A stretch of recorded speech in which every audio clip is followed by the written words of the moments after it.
Now that we have our references recorded, the next thing we want to do is we want to make sure that we get our base model figured out.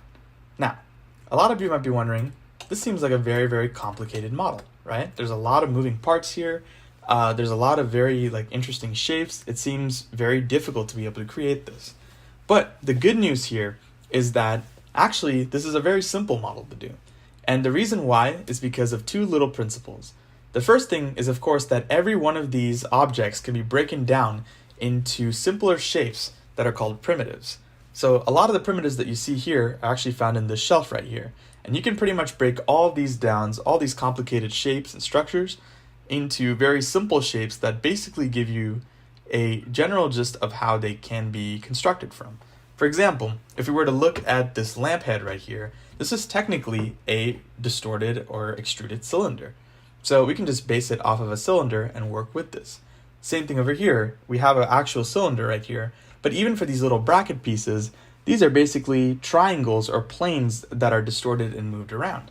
So by breaking that apart with simple shapes, what we realize is that we can make very complicated looking objects constructed from very simple objects. The next principle we got to realize is that there's a lot of repeated pieces here, like these little bolts right there. We have our little springs, we have the holes right here, and a lot of repetition actually makes it very easy to model because you don't have to actually do each one of them individually. You can actually go ahead and just take a piece and duplicate it. The other part of this too, and this is a very important thing for a lot of beginner modelers to understand, is that you do not have to have every single thing here connected. That is a huge trap that people fall into.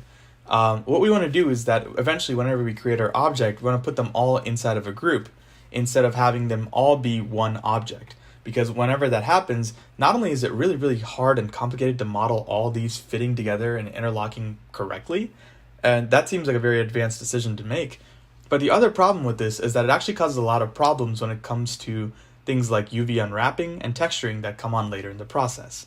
So make sure to split apart your models into pieces and come up with a plan of attack for actually modeling this.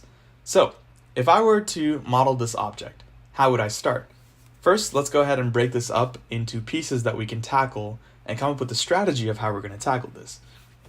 Right now, this bottom area just seems to be pretty much a cylinder.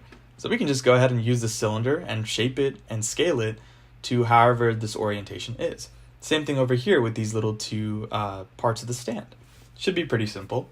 The next thing we want to do is that we have this little area right here. Now this little notch slash clamp right here seems to be created by some sort of plane with a little bit of extrusion that has a lot of these bendy areas in its form. So we can just go ahead and use a plane right here to be able to create this, or even work with something like a cube to be able to create this as well. Same thing over here with this plate, and same thing with this plate. When it comes to these screws, we just have to model them separately, and we can model them from either a cylinder or a circle right here. And then when it comes to this lamp, at the end of the day, like I mentioned, it kind of looks like a cylinder, so we can just model it from a cylinder. So with these bars, these seems to be a lot of cubes that are just extruded out and made it into a lengthy piece. So now that we've actually broken down, we have a nice little plan of attack for how we're going to be creating this more complicated object.